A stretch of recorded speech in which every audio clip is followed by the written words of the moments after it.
നമ്മൾ ഇവിടുന്ന് പോയാൽ ആർക്കും ഒരു നഷ്ടമില്ലെന്ന് മനസ്സിലാക്കുക.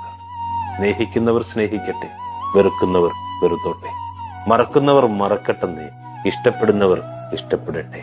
അതിനെക്കുറിച്ച് ചിന്തിച്ച് കൂടുതൽ സന്തോഷിക്കുകയും കൂടുതൽ ദുഃഖിക്കുകയൊന്നും വേണ്ട. എല്ലാം താൽക്കാലികം മാത്രമാണെന്ന്. എന്ത് സംഭവിച്ചാലും ഈ ജീവിതം ജീവിച്ചല്ലേ മതിയോ.